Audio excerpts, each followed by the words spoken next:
Hello and welcome back to my garden.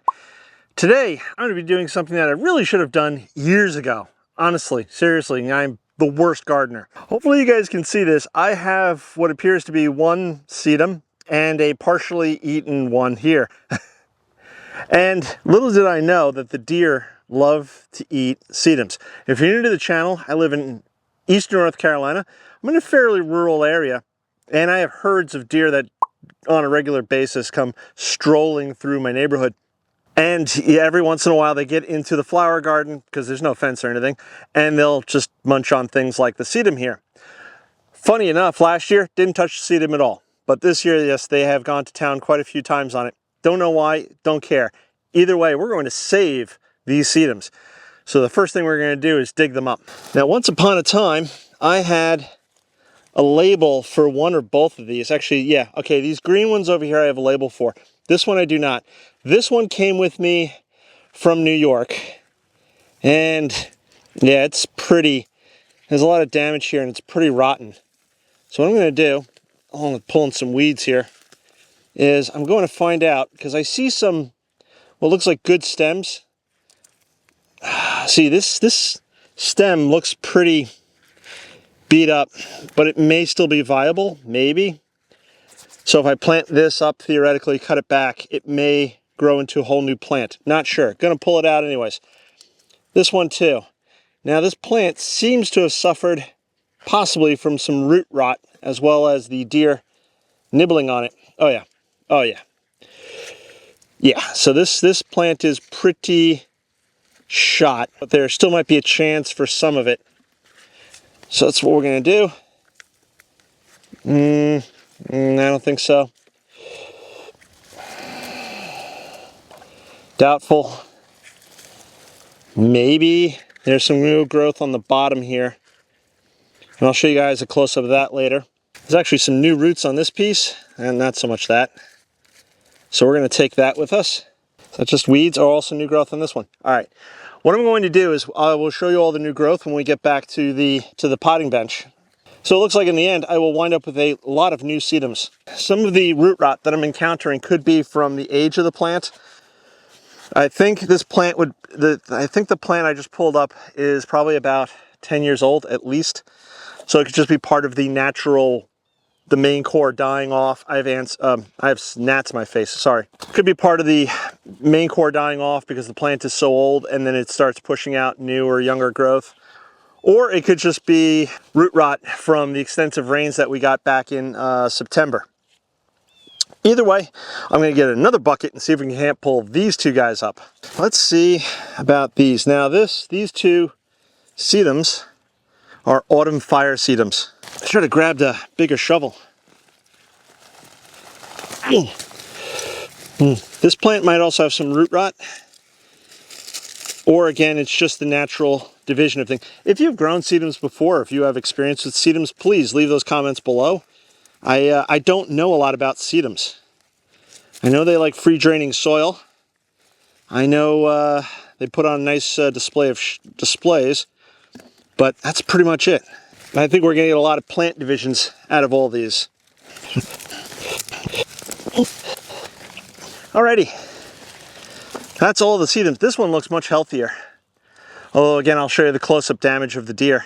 Like I said, we're going to get these out of reach of the deer. So let's head over to the potting bench. Okay, the first plant I'm going to take care of is the really bad one that I don't know the name of. The one that I brought with me from New York. And I'm just going to take this piece for example. So this was where it was attached to the mother plant. That's all dried and rotted. But you can see it's putting on all these new leaves. So this right here is a whole new plant. And I think that if I divide it right between the two, I could get two plants. But I don't think I'm going to do that. I think I'm going to plant this maybe such as is, like this. And then we'll see what happens. You know what, I think I'm even going to, oh yeah, that top bit breaks right off. So I broke the top bit off. And now I just have these new, and this should reduce any transplant shock or a growth shock kind of thing. Now here's one with the seed heads. And then we've got some leaves, and the leaves look kind of okay. They are a little battered and worn because it's October, but over here, this is the exciting bit. See that? White new roots. So this should be a whole new plant. And break off a little at the joints there. There we go. So I can plant this just like this.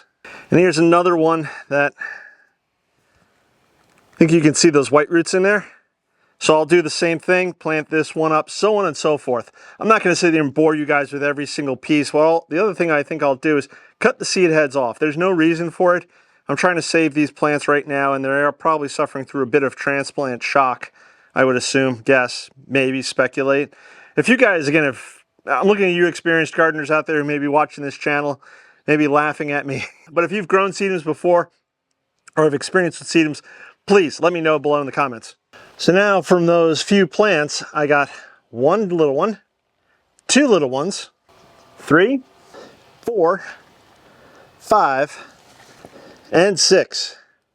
Now, in case you were wondering, I am using regular potting soil, but again, from my understanding, sedums enjoy very free draining soil, so I'm mixing in a couple extra handfuls of perlite and vermiculite to allow for that free draining. Now, for the other sedum, the Autumn Fire. That one is named. Autumn Fire is next.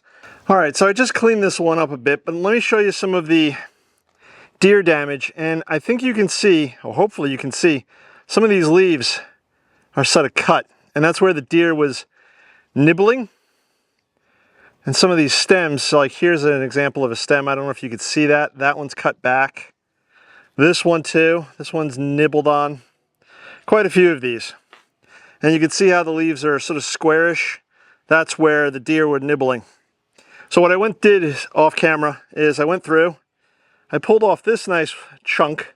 It has some good roots on it. So this one I'll plant up in a separate pot. And this clump I could theoretically divide.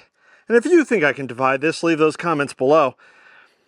But I think what I'm going to do, I cleared out all the dead growth from the center. And I think what I'm going to do is just pot this up into a big pot. Keep blocking my face. I'm going to pot this up in a big pot, and I'm going to let it sit for the winter on the back deck. They can take a frost. They can take light freezes. I mean, they've been in the ground for 4 years now, so they've been through the wars. So I'll put this in a big pot, put it on the back deck, and hopefully all should be well. And then maybe next year I'll pull it apart. Either way, let me shut up and put this in a pot. All right, so now from that 2 plants of the Autumn Fire that I got, I divided up 1, 2, 3, 4, 5, 6. I think that's it. Just 6 plants. Nope, I'm sorry. 7.